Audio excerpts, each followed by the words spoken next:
Rusiya üçün Krım Vladimir Putinin hakimiyyət dövrünün ən böyük rəmzi və Kremlin əbədi torpaq kimi təqdim etdiyi siyasi xəzinədir. Elə 2022-ci ildə başlayan müharibənin əsas hədəflərindən biri də yarımadanı quru yolu ilə Rusiyaya birləşdirmək idi. İndi mənzərə göstərir ki, Moskva artıq Krımı əlində saxlamaq üçün hər şeyini ortaya qoyur. Sevastopol hərbi dəniz bazası, Cənub cəbhəsinin logistika mərkəzi və Ukraynanı vuran raket-dron platforması olan bu yarımadanın itirilməsi və ya tam blokadaya düşməsi Kreml üçün hərbi iflasla bərabər həm də siyasi fəlakət deməkdir.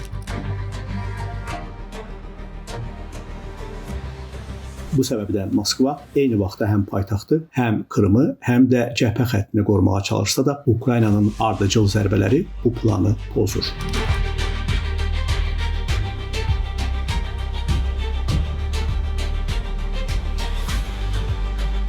İyunda Krımda yaranan kəskin yanacaq böhranı vəziyyətin nə dərəcədə kritik olduğunu deyir. Ukrayna ordusunun Keç körfəzinə, Mariupol istiqamətindəki quru dəhlizinə və neft anbarlarına endirdiyi zərbələr nəticəsində yarımadada mülki əhaliyə benzin satışı dayandırılıb. Yanacaq yalnız hərbçilərə və dövlət qurumlarına paylanır.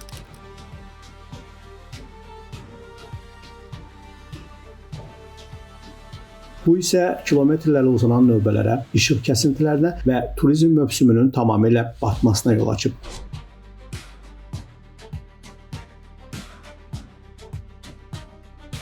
Rusiya daxilindəki neft emalı zavodlarının vurulması ümumi istehsalı rəsmən aşağı salıb və cəbhədəki Rus qoşunlarının hücum tempini zəiflədib.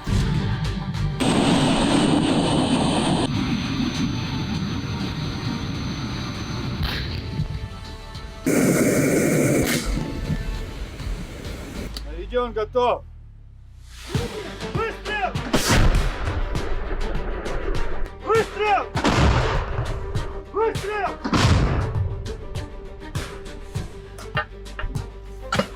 Орудие! Выстрел!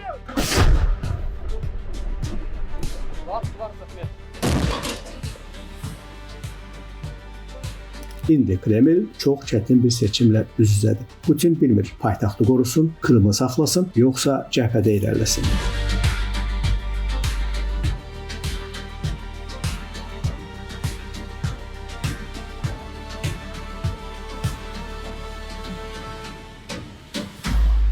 Rusiyanın S-300 və S-400 hava hücumundan müdafiə sistemləri Ukrayna dronlarının hədəfinə çevrilərək ciddi şəkildə sıradan çıxıb.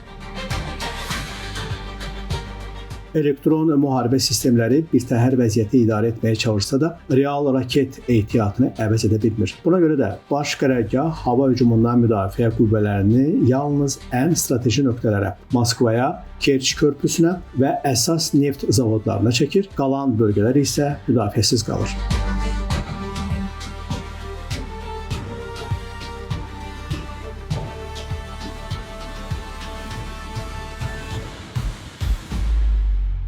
Baş qərargah rəisi Valeri Gerasimovun siyasi rəhbərliyə bütün istiqamətləri eyni vaxtda qorumağın qeyri-mümkünlüyü barədə hesabat verməsi gözlənilir.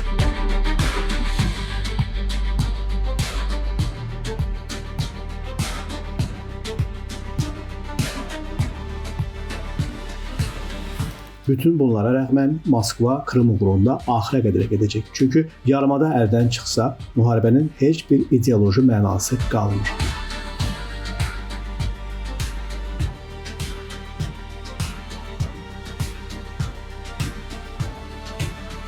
Cənubdan Rus ordusu mühasirə daxilində logistikasız qalır. Ukrayna buna hədəfləyir. Krımı sanksiyalar və zərbələrlə adaya çevirmək, Rusiyanı daxildən tükəndirmək.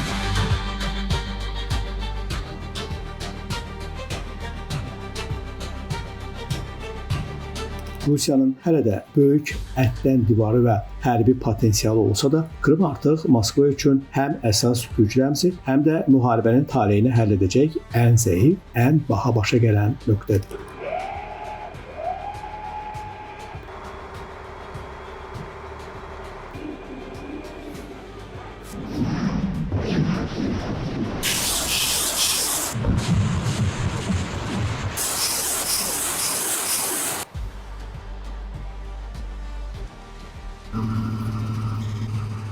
Jalə Rövşən, Namiq Abbasov, Today Press TV.